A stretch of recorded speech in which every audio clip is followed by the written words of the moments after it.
রাত্র ৮টার দিক থেকে যখন চন্দ্রপুর বাজারে জনতার হাতে মালটা আটক করে সমাজের গণ্যমান্য ব্যক্তি হিসেবে, যেহেতু আমরা পলিটিক্সের সাথে জড়িত, সাধারণ মানুষ আমাদেরকে খবর দেয়।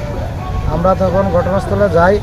তো ঘটনাস্থলে যাওয়ার আগেই ওই জায়গা থেকে মুরাদ নামে একটা ছেলে শটকে পড়ে। মুরাদ নামে একটা ছেলে শটকে পড়ে। তার বাবার নাম হচ্ছে কামাল মেম্বার। ড্রাইভার তখন আটকা ছিল। ড্রাইভারের স্বীকারোক্তি ভিডিও করা হয়েছে। হ্যাঁ, তো ড্রাইভারের মুখ থেকে আমরা যেটা শুনতে পাচ্ছি যে এর সাথে আরও অনেকেই জড়িত ছিল। গাড়িতে প্রায় 1,80,00,000 টাকার মূল্যের কাপড়, ইন্ডিয়ান কাপড় পাচার করা হচ্ছিল। তো আমরা সাধারণ জনগণকে সাথে নিয়ে সারা রাত্র পাহারা দেওয়ার পরে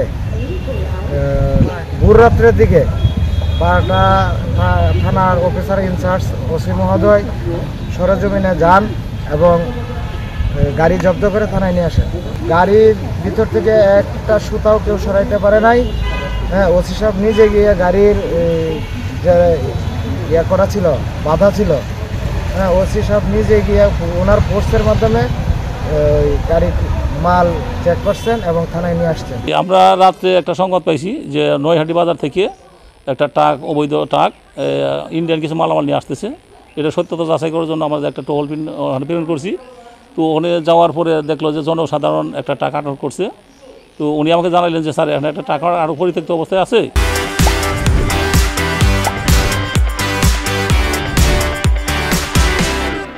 কোনো আসামিও নাই, মালিকও নাই, ড্রাইভারও নাই, পরিত্যক্ত টাকা আটক আছে।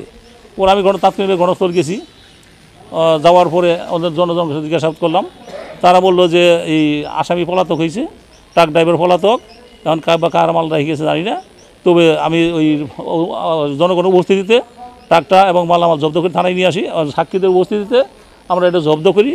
1237 পিস শাড়ি, কম ধরনের বিভিন্ন দাম কম বেশ আছে, আর 1512টি থান কাপড় উদ্ধার করা হয় এবং একটি ট্রাক জব্দ করা হয়েছে।